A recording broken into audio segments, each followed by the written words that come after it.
We're here to talk about Intel-driven security operations. Thanks for joining at the end of the day. We did some pretty cool announcements this week at Next, specifically focused on applied Intel and how we use applied Intel inside of Chronicle. So we're going to kind of deep dive into that today and talk about how we kind of pull things out from the pipeline, from what we see in the wild from Mandiant, and really start to apply that over your event data in Chronicle to give you a better understanding of what's happening in the threat landscape and your events inside your organization. I'm Chris Cord. I run product for all of our security operations business at Google. That's basically Chronicle SIEM, Chronicle SOAR, the Mandiant products, as well as our Intel platform. I'm joined by Ron Smalley. He's the SVP of Cyber Operations for Fiserv. Fiserv's been a great, long-standing Chronicle customer of ours, and excited to have Ron here to kind of walk through their experience in practice of what they're doing with Chronicle. All right, so I think a lot of people know these terms, but just a refresher in case you don't know these terms, like what we really mean by threat intelligence is basically the corpus of forensic evidence, specific types of indicators, things that we find in the wild, either through researchers going out and do primary research, or things that we're seeing and observing through what we call frontline incident response activity, right? So imagine a Mandiant analyst is out doing an incident response engagement. They run into particular threat actors performing or doing specific activities. Those will feed back into basically an artifact repository that basically starts mapping specific threat actors to specific threat campaigns. And then we start applying things like tactics and techniques. What are the behaviors and the types of activities that they're doing inside your environment, as well as what we call IOCs, which are indicators of compromise. And those are the specific artifacts that we use to try to match event data inside of your SIEM after you ultimately ingest that. And so there's a few challenges as it relates to traditional Intel. The biggest one is that the data can get stale. It can get stale quite quickly, right? So you can imagine on a regular basis, you're collecting all this IOC-based information, you're collecting all these specific artifact information, but unless you have a really firm pulse of what's happening in the threat landscape, unfortunately, the IOC data and the forensic data can become stale very quickly. And so what tends to happen is you have data overload, and you just have too much information for you to really make any use out of it inside your own organization. The other thing that's quite difficult is the fact that it lacks context. So threat intel information is not specifically related to your environment at all, right? And so it's really artifact data that you collect from any place where you see threats happening in the wild. And so when you lack that context, you have a hard time of actually figuring out whether it really matters inside of your environment and whether or not it's really something indicative of something malicious or if it's just simply a false positive, right? And that lack of context makes it very hard sometimes to really get value out of the data itself. Just a refresher on SIEM, I think most people know what SIEM is, but it's really the place where you aggregate and collect event data. If you don't know what SIEM is, you could probably look it up. There's a really good search engine that probably we have access to that everyone can look it up if they want to. I'm an Ask Jeeves person myself. If you're interested, I can give you a good recommendation. But ultimately, SIEM is where you collect all your event data and you can start applying these intel signals over those events. So the biggest challenge with SIEM, especially traditional market-leading SIEMs that exist out there, ultimately is that they're not what I like to refer to as outcome-oriented products at all. At the end of the day, they're kind of do-it-yourself products. They're really good at collecting data. They're really good at providing you a way of searching over that data, but they ultimately rely on people to start connecting the dots and really apply what you need to understand from a threat actor landscape over that event data. And in fact, many leading SIEM organizations don't really have any threat intelligence arm at all. They don't really have any understanding of the threat landscape. And because of that, they can't really provide embedded outcomes, right? They don't actually provide you with a security outcome. They're just giving you the tooling so you can stitch those things together yourself. And that doesn't necessarily lead to you being protected. Just because you're collecting information, you can query information, doesn't necessarily mean you're actually protected from malicious activity. So what we really want to be able to do with SIEM is ultimately try to deliver that outcome. So what most people do, like in practice today, is they basically try to stitch together threat intel information that they're collecting or buying from third-party data sources with their existing SIEM. And so, natural question is, well, why isn't that good enough? Like, why doesn't that work, right? And there's a few reasons, I think, why the current status quo of trying to connect the data between these two tools doesn't result in optimal outcomes, right? The first is, like I mentioned before, TI data can become stale extremely quickly. You can get high amounts of non-quality intel data. And what that tends to result in when you start blanketing it over to your events is that you just get noisy IOC matches, and ultimately people stop paying attention to them, right? They don't have the time or the expertise to be able to start sifting through all this information. And so because the information is stale, it's not up to date, it doesn't have a lot of understanding of really what's happening in the wild, it just becomes a really noisy signal that you don't pay any attention to. The second is this notion of, even if I have really good threat intel data, so even if I spent a large amount of my effort curating, crafting, buying the best threat intelligence out there, unfortunately, most intel, when you are trying to apply it, is metered based on how often you need to call that intel. And so typically, right, intel products, you have an API limit and how many times you can call that API. They don't really scale very well to applying it over huge volumes or large volumes of events. And so when you have a large organization who may have trillions of events they're ingesting, there's no way that you can actually apply intel, even if it is quality intel, over all the events themselves. And so what tends to happen is people start using intelligence, threat intelligence, only as what we like to call a selective enrichment, meaning they may already have an alert, right? They might already have a detection. That detection is firing off of some behavior that they're looking for in particular. And at that point is when they decide to start checking the threat intelligence data to see if that alert is a false positive or a false negative. And so that's good. I mean, you do want to use quality intel as enrichment to make a decision around triaging, but you can't really do a lot of detailed, actual, proactive detections and really try to get ahead of the problem if you're only doing it as a selective enrichment. Ultimately, that relies on the fact that you've already detected something somewhat malicious, and so the intel itself is not necessarily performing the detection, it's just simply there as a way of helping you triage. And that's not really unlocking the power of what we can really get with intel-driven security operations. The third thing is that indicators are really only a small piece of the picture, right? An indicator itself is a file hash, a domain.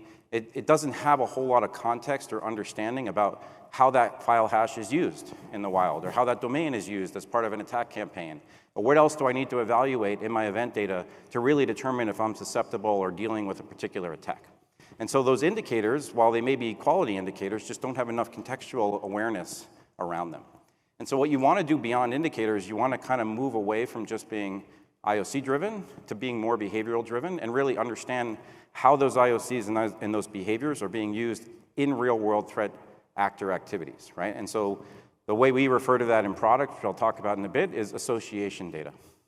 And so the more that you can bring association data on top of IOC information, the better context you have, right? Because you can start making decisions based on associations like threat actor X or threat actor Y or malware campaign X or malware campaign Y, instead of being IOC driven, right? You're then more focused on association data.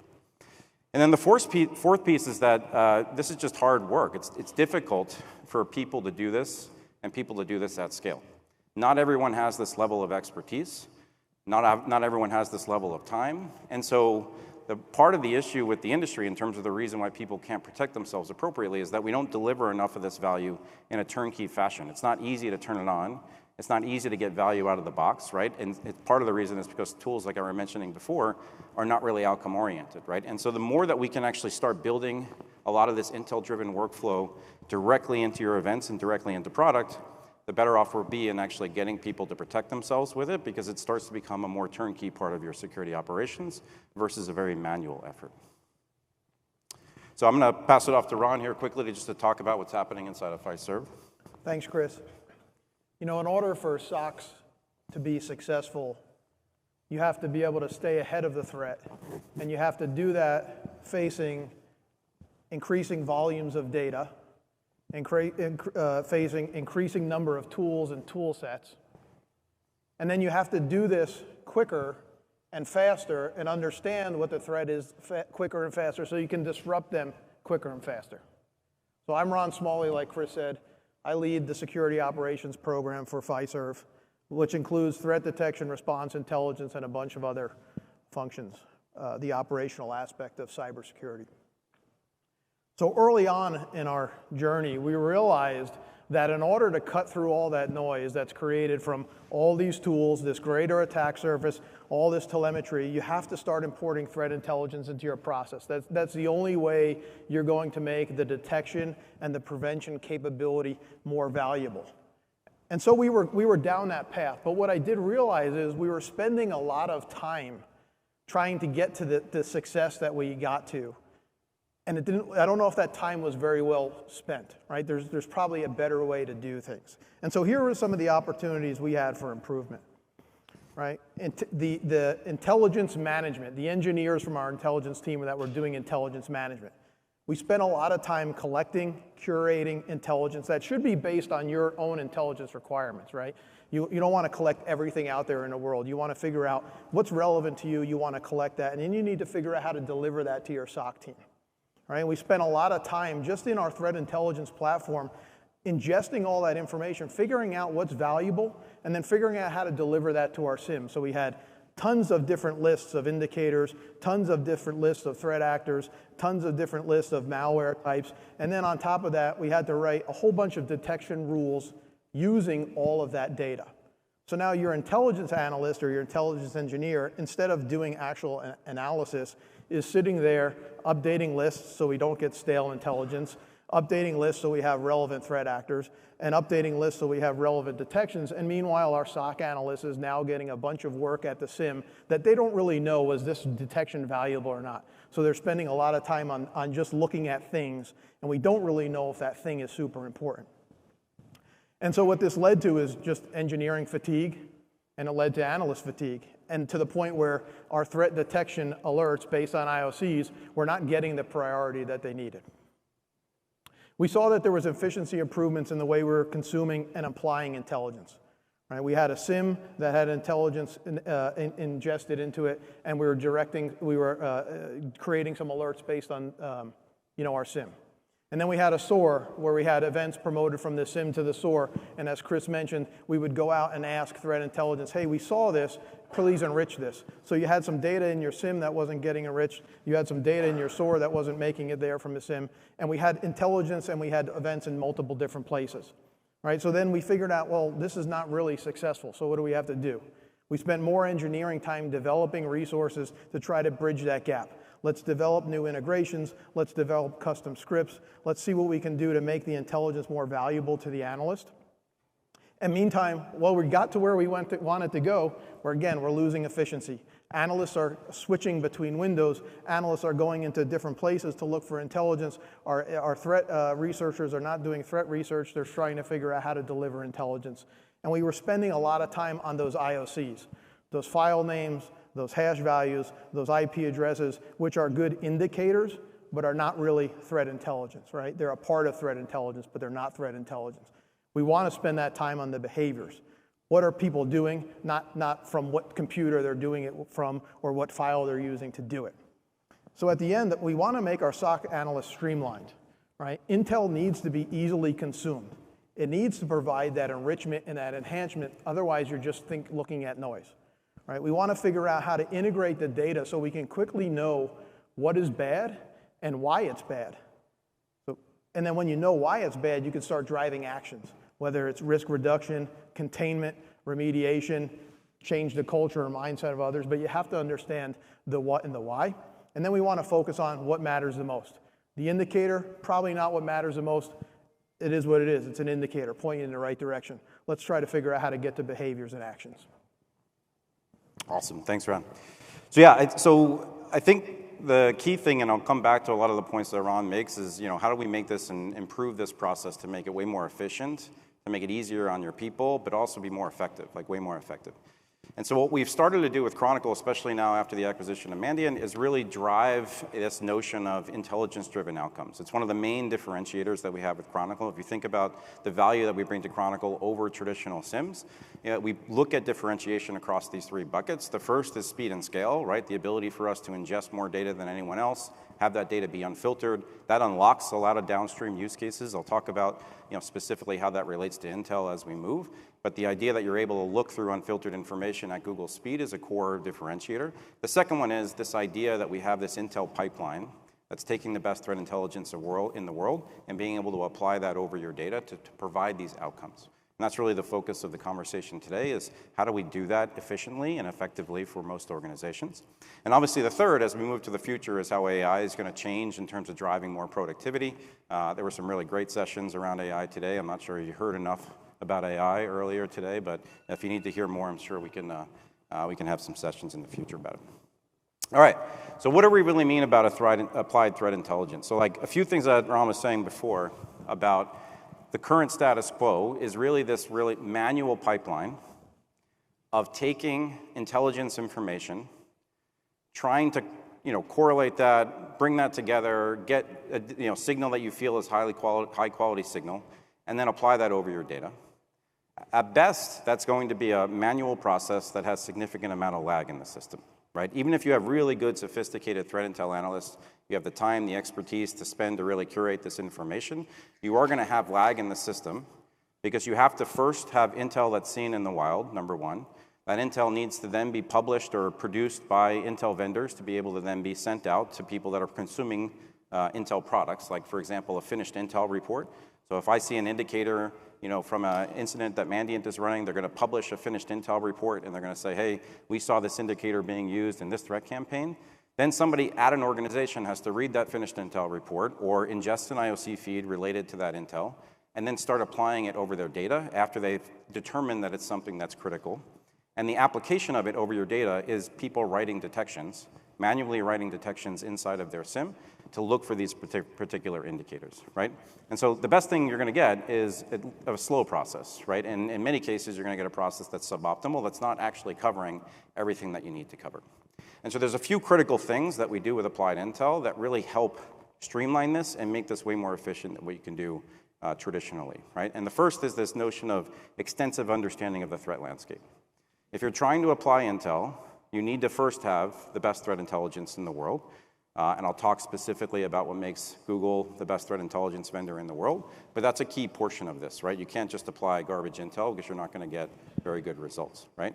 The second thing is you need to do it continuously. You need to look at all the information at your disposal. You can't take selective enrichment and have that be the way in which you're applying intel.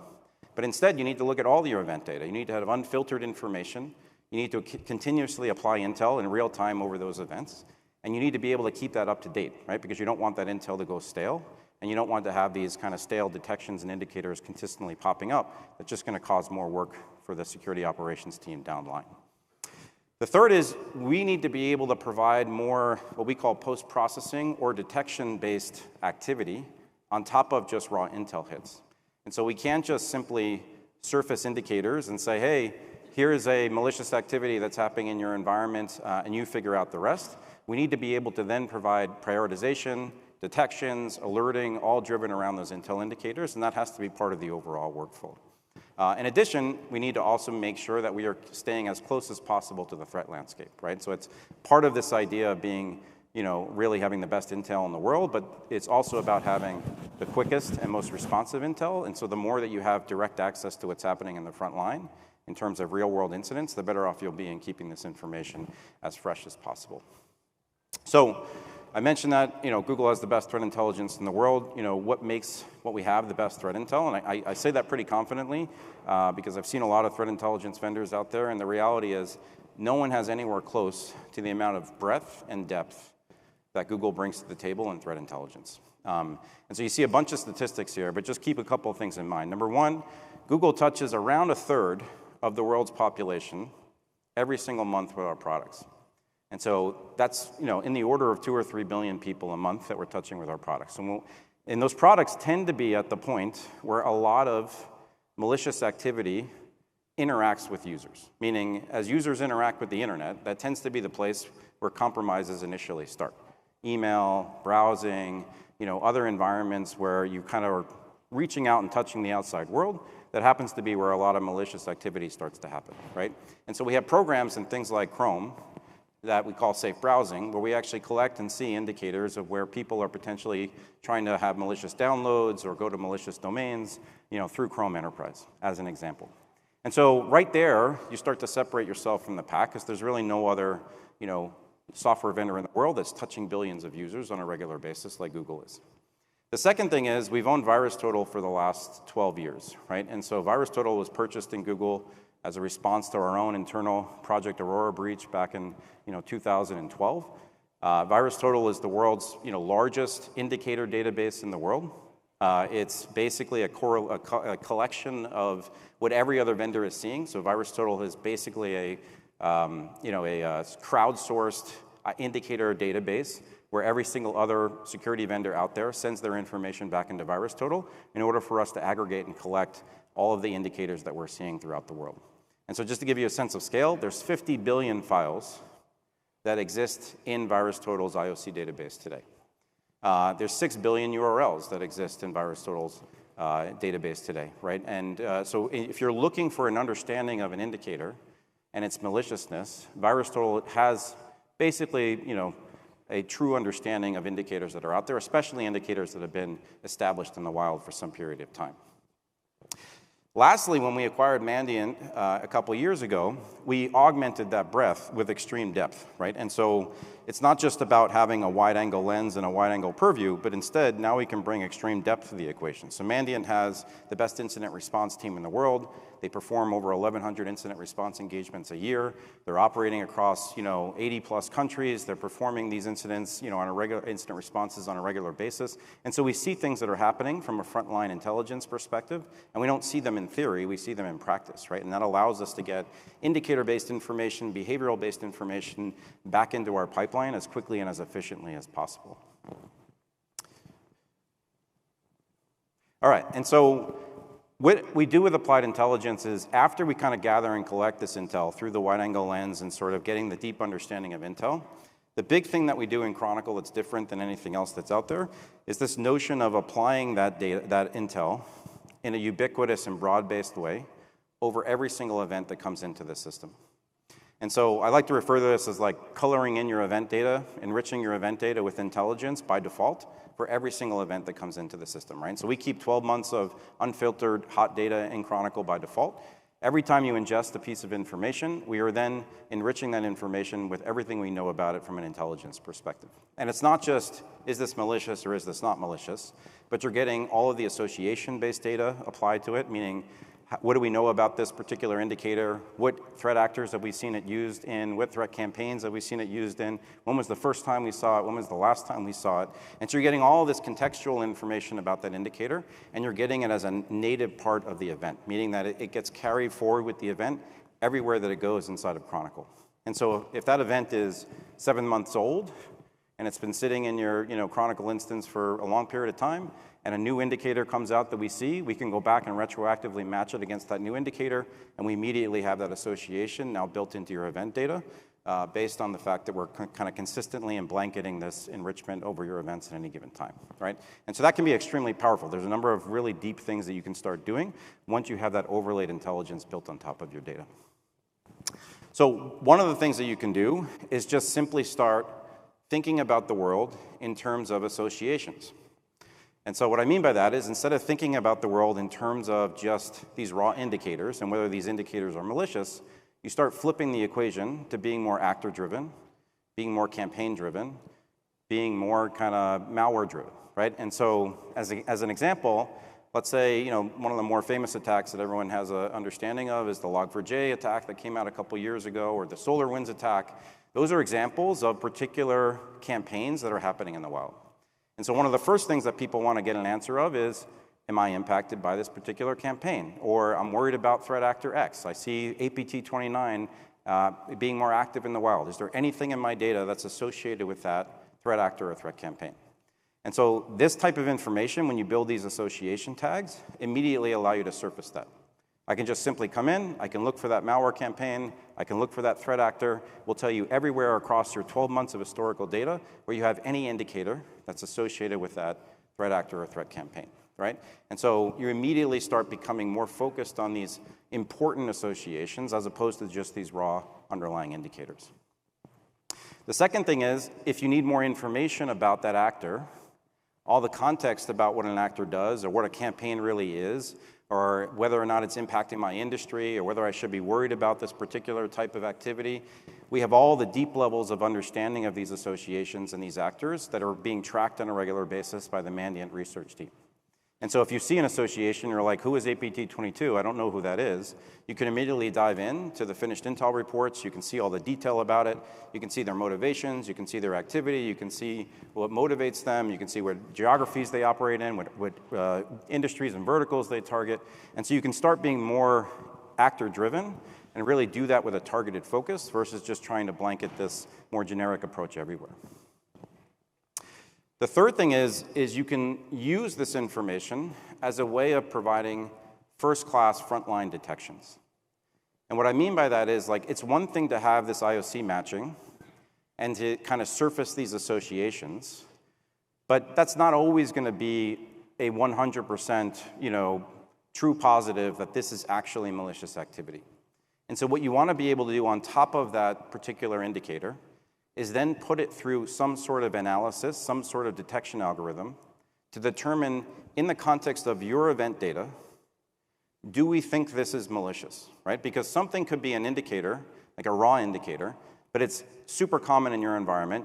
People run that file all the time, and it's not something that we should be worried about. And so you want to basically pull that down, and you don't want to treat that as an active incident. And so what we do with Chronicle, after we do this pattern matching everywhere, we then put every single event that we've matched against the detection algorithm and start to surface where we have what we believe to be active indicators, right? So effectively what this is you just flip a switch and you get a detection built into Chronicle that is focused on an IOC-based detection. In addition, we go beyond just IOC-based detections. We also do this for behavioral-based detections, which I'll talk about in 1 second. But also what we do with these indicators is we also have what we call indicator confidence scoring, right? And so every single indicator itself is also scored by Mandiant, and we provide that information transparently on why we think this indicator is very malicious, right? And so you're not just getting, trust us, it's bad, or trust us, it's good. You're also getting all the detailed reasoning and all the kind of explainability on why we think this indicator is bad based on everything that Mandiant is seeing in the wild, right? And so all this is right at your fingertips. Anytime you have an indicator match in Chronicle, you can immediately go into the indicator confidence score. You can see the first time we've seen it, the last time we've seen it, the other associations, where Mandiant has observed it in the wild. And so all this, information about that indicator becomes readily apparent.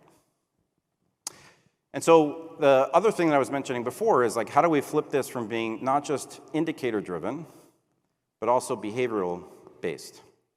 Because indicators are good, but again, indicators only matter in the context of what someone is trying to do maliciously with that indicator, right? So an example would be, I have a vulnerability or I have a file that's malicious. It doesn't really matter unless I'm using that file in a malicious manner, meaning someone is using that file to exploit your endpoint, they're using that file to get access to your operating system, and then from there, they're trying to hop from that operating system into something of criticality or value, and then trying to exfiltrate data, right? That's an example of a set of behaviors that are happening on top of an indicator that is malicious. And so indicators are, again, good. Like, you want to use indicators, but an indicator is not going to be the totality, right? You want to move to more of a behavioral-based approach as well to be able to highlight what we think are the behaviors that the attackers are using, because they're smart. They're going to try to change indicators as much as possible. And so what we do with these intel-driven detections is we don't just provide indicator-driven detections, but we also have the Mandiant team consistently publishing what we call emerging threat detections inside of Chronicle that are the observed behaviors that they see in the wild. And so instead of asking a customer to have to craft these detections one by one based on things that they're reading in a finished intel report, you just simply flip a switch inside of Chronicle, you turn on these emerging threat indicators, and now you're getting everything that Mandiant is seeing in the wild from a behavioral perspective, automatically kind of blanketing over your event data through these detection rules as well. And so this allows you to kind of move up to a more behavioral-based approach versus an indicator-based approach. And then lastly, the big thing that we also do with these indicator and association-based information is we also make them a native part of your data. And so if you want to leverage these things as part of your own detections, if you want to leverage these things as part of your own searches, if you want to build your own dashboards related to these associations, you can do that, right? And you can use the association tags directly inside of URL, which is our rule language. You can use them in searches. And so like I was saying before, if someone says, hey, are you impacted by this particular malware campaign or threat campaign, you could just simply run a search. You can use the association tag, and you can immediately start surfacing where you have these associations in your environment.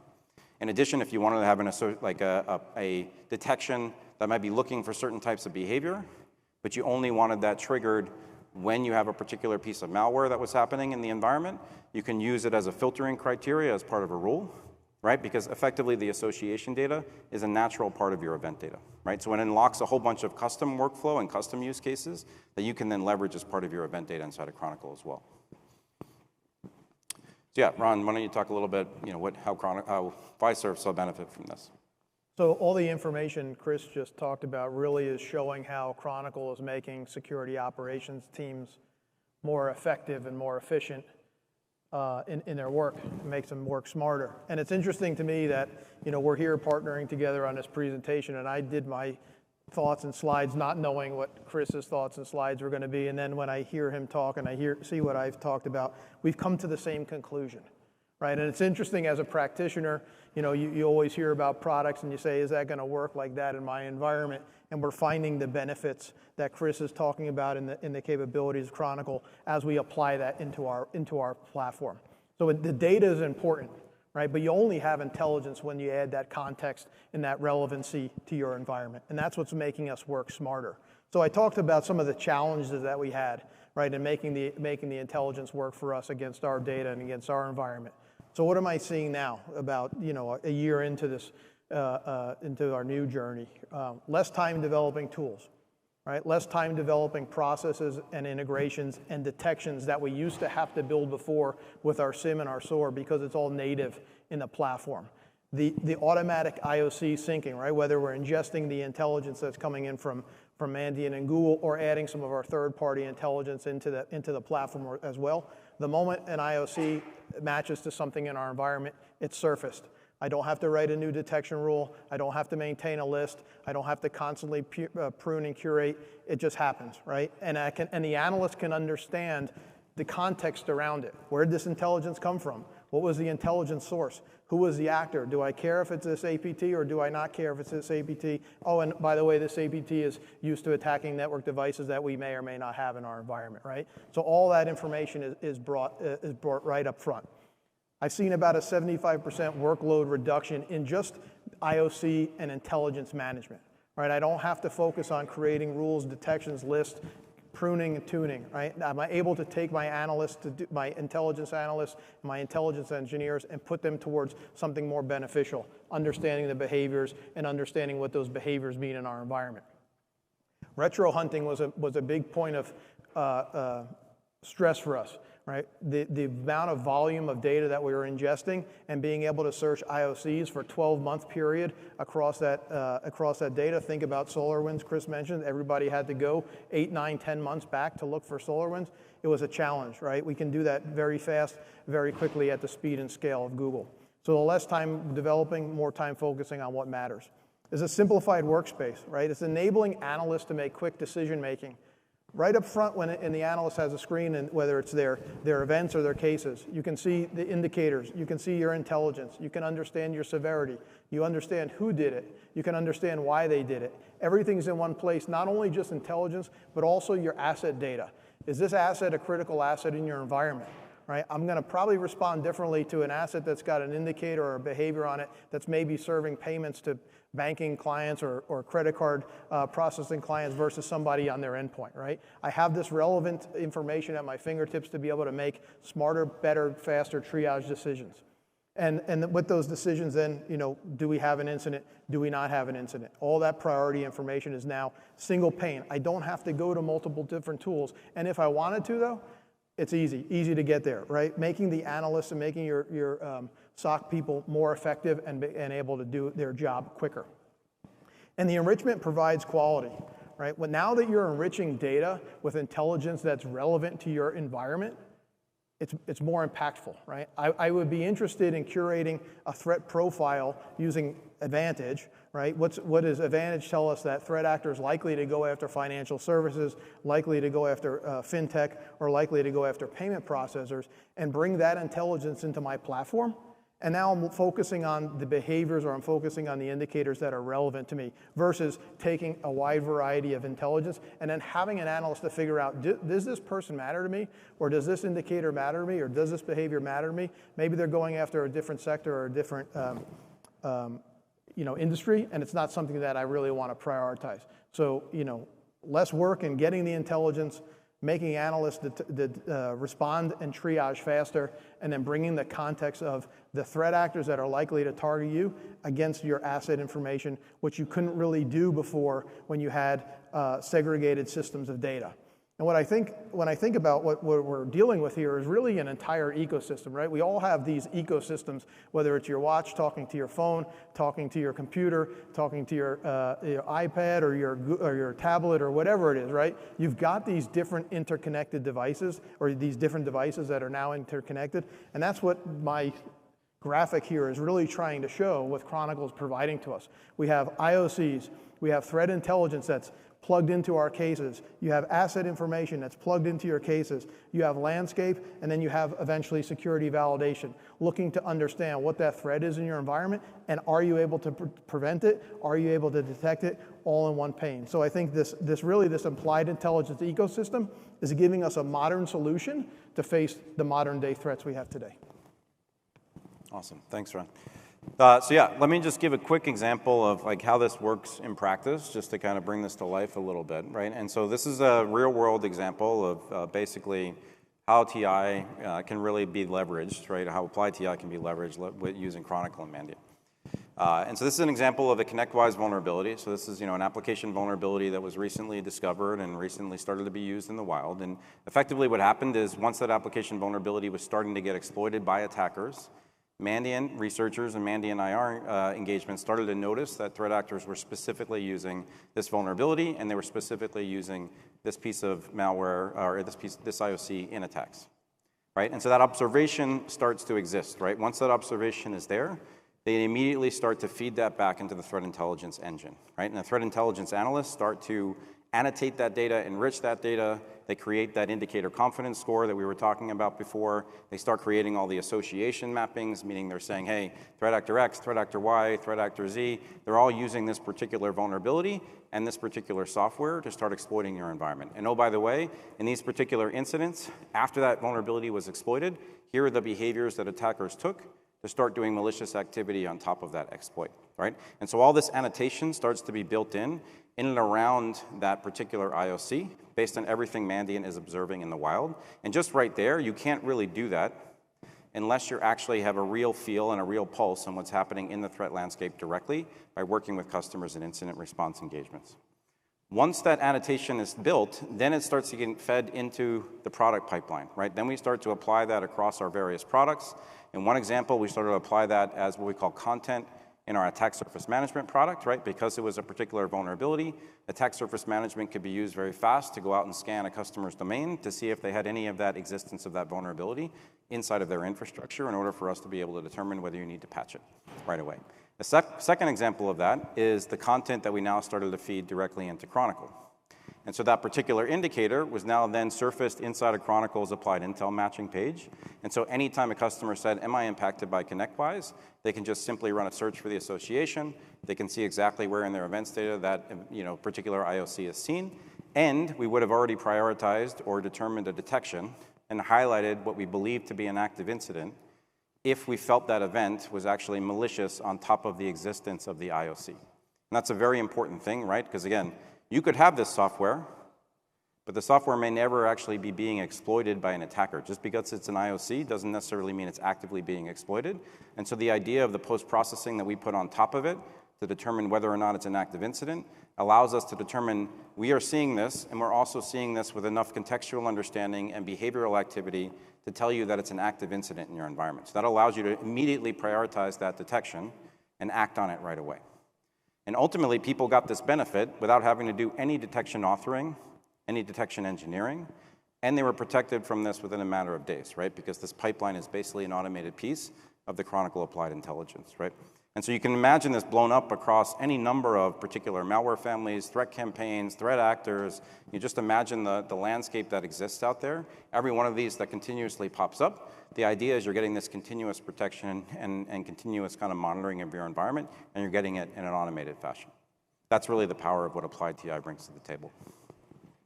So just a few things around where this is going in the future before we wrap up. So the first is, as we go into the second iteration of Applied Intel, you're going to see a more, what we call adversary-focused kind of dashboard inside of Chronicle.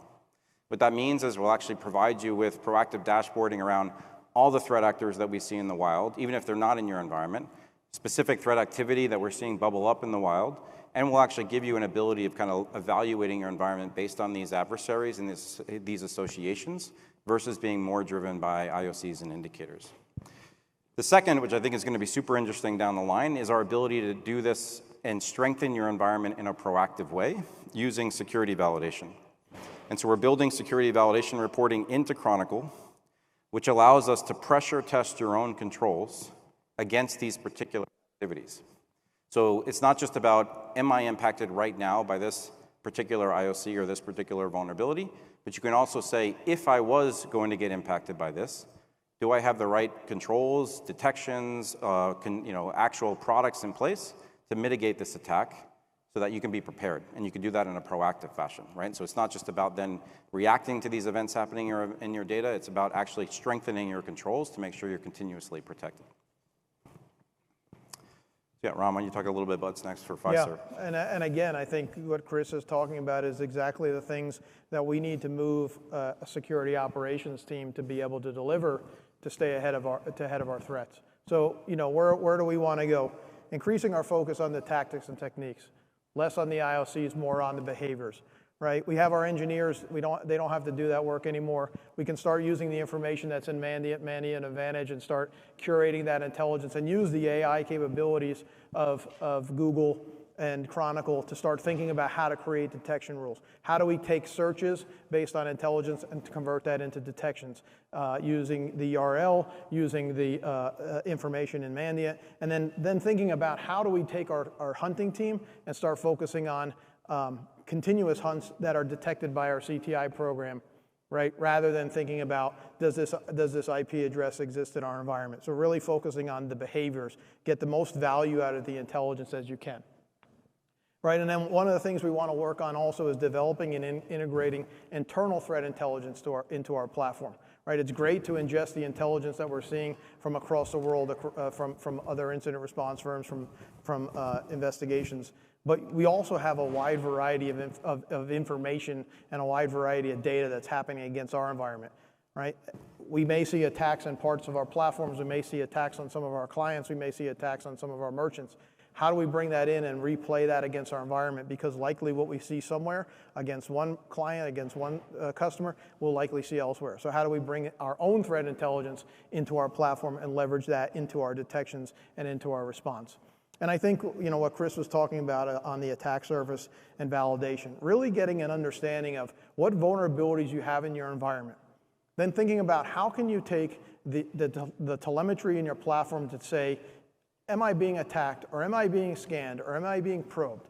Is it kiddie-ish, or is it really a threat actor, right? Is it somebody that's trying to take this vulnerability and exploit it? And do I have risk on that vulnerability, right? I have tons of controls, and I have tons of solutions in my environment. If this thing gets exploited, will I be able to detect it?